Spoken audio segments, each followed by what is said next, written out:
Hi everyone, my name is Abigail Halsey and today I am going to teach you about exercise-induced asthma. This presentation is for my HPR 2120 Adaptive Physical Education and Recreation class. Let's get started. As you can see, the background on this slide contains a picture of a professional runner. Her name is Paula Radcliffe. She is an English long-distance runner that has won the London and New York Marathon 3 times each and has won the Chicago Marathon once in the last 20 years. Paula was a women marathon world record holder from 2002 until 2017. With all the records and wins that Paula holds, there is no doubt that she is one of the greatest runners in the world. Over her entire running career, she has inspired many runners with her positive and determined mindset. While running, there is one thing that separates Paula from the rest of the pack, and that is because she has exercise-induced asthma. With that being said, she doesn't let that get in the way of her performances. Radcliffe was diagnosed with exercise-induced asthma at the age of 14 after blacking out while training.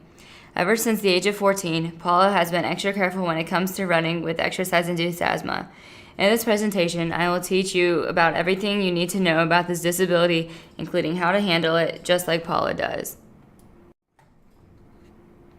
To start off, what is exercise-induced asthma?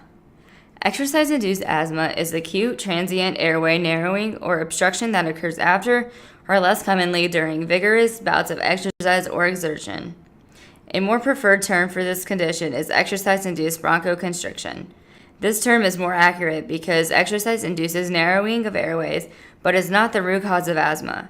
Among people with asthma, exercise is likely just one of the several factors that can induce breathing difficulties. Signs and symptoms of exercise-induced bronchoconstriction may begin during or a few minutes after exercise, and they may persist for 30 minutes or longer if left untreated. The signs and symptoms may include feeling out of shape even when you are in good physical shape, coughing, wheezing, shortness of breath, poorer than expected athletic performance, chest tightness or pain, fatigue during exercise, and avoidance of activity. Avoidance of activity is a sign primarily among younger children. What causes exercise-induced asthma? Well, when exercising, you breathe faster and deeper due to the increased oxygen demands of your body. You usually inhale through your mouth, causing the air to be drier and cooler than when you breathe through your nose. The dry and cold air is the main trigger for airway narrowing. These are the most common causes of exercise-induced asthma. Exercising that exposes you to cold, dry air is more likely to cause asthma than exercising involving warm and humid air. Pollution levels, high pollen counts, exposure to other irritants such as smoke and strong fumes, and lastly, a recent cold or asthma episode. Here are some facts and statistics about exercise-induced asthma. Number 1. Exercise can benefit all individuals, including asthmatic people. A 2012 review on exercises for asthma found that it is generally safe, as well as it can improve heart and lung health and improving overall quality of life. Number 2. Exercise is highly encouraged, especially for asthmatic people, but with certain limitations. Number 3.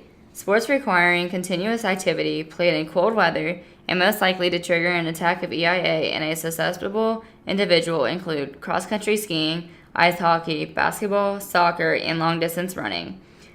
Sports less likely to trigger an attack of EIA are those who require short bursts of activity and are interspersed with breaks. These include swimming, walking, hiking, golfing, baseball or softball, football, volleyball, gymnastics, wrestling, and downhill skiing. And lastly, number 4. Factors contributing to airway narrowing may include vasodilation or hyperemia of the bronchial vasculature, as well as bronchoconstriction due to the release of inflammatory mediators. Facts and statistics continued. There are over 24 million Americans that suffer from asthma.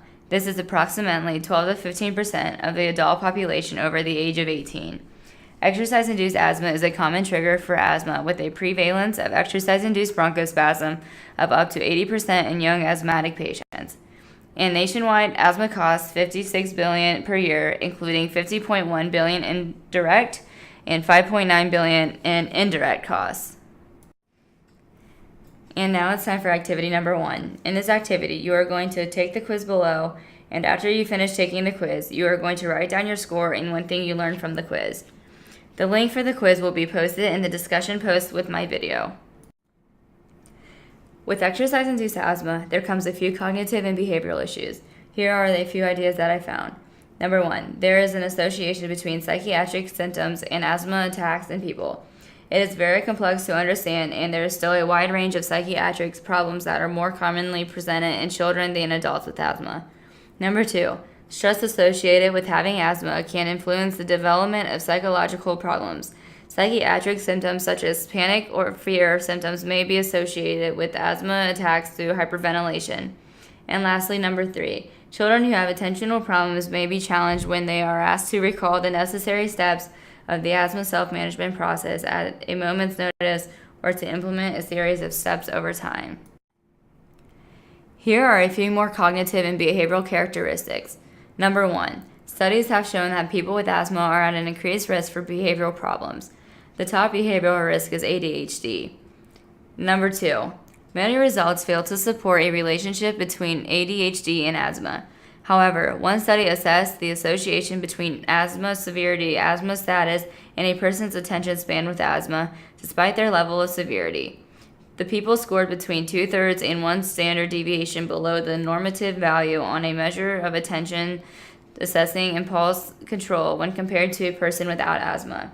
And lastly, number 3, such attentional shortcomings may affect how children perceive the severity of their symptoms and impact decisions related to the appropriate next step for treatment. Movement-related characteristics.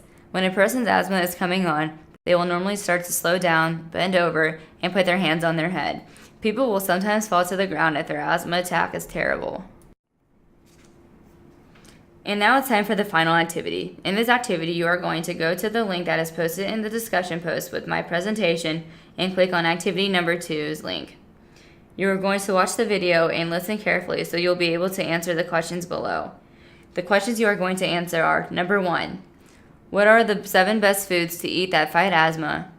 And number 2, out of the 7 foods, which one is the most likely to protect against exercise-induced asthma and why? There are many different types of activities and their settings that help individuals with exercise-induced asthma. They include volleyball, swimming, racket sports, baseball, and football. Playing volleyball, you are setting and striking, and that doesn't involve too much movement. And when a player does run, it's on a smaller court with 5 other players ready to attack. Swimming. When swimming, you are breathing in air that is highly humidified and often warm. This helps reduce the chance for an attack. Tennis and other racket sports allow you to expend energy on the court with regular rest between games and access to a water bottle. Dehydration can bring on exercise-induced asthma, so always have a water bottle handy with you. With baseball, you're playing in spurts and running, and there's plenty of downtime. This is one of the safer sports for people with asthma. And lastly, football. There are many breaks between downs, and that can reduce the chance of an asthma attack. When exercising, there are challenges that individuals face with exercise-induced asthma. They include while warming up, participating in a cardiovascular exercise, and completing a strength training activity. When warming up, exercise-induced asthma often occurs during the high-intensity exercise session. This makes a warm-up period particularly crucial. Participating in a cardiovascular exercise includes breathing rates increasing. Many people switch to mouth breathing. This can result in inhaling air that is drier and cooler, which can lead to symptoms onsetting. And lastly, strength training. Many clients may experience labored breathing if the amount of weight is too great or if they are performing moves that include both strength and cardio. Modifications for these challenges include working with clients to identify triggers to avoid common triggers during workouts. During cold weather workouts, wear a scarf over the nose and mouth to increase the temperature and humidity of inhaled air. Practice an extended warm-up period, at least 15 minutes before increasing exercise intensity, and focus on exercise that includes arm motion, which helps open the chest up. And lastly, make sure clients exhale during the exertion phase and don't hold their breath. Increase the load and reps gradually over time, suggest slowing down and focus on their form. How to handle your asthma. The key in dealing with exercising while you're an asthmatic is proper management. Here are some ways in successfully working out without reaching for an inhaler shortly after a workout, race, or training just in general. Number 1, consult with your doctor for an asthma action plan and which type of exercises are best for you. Number 2, Know when to stop. If you are feeling symptoms of EIA, stop the routine immediately. Number 3, exercise in warm weather or warmer areas rather than in cold or air-conditioned places. Number 4, start your routine with shorter, lower intensity workouts and then slowly build your resistance so that you can handle more challenging workouts in the future. Number 5, try breathing through your nose while exercising as much as possible and don't exercise when you're sick. And number 6, just in case, always carry with you an inhaler so if something happens, then you'll have it.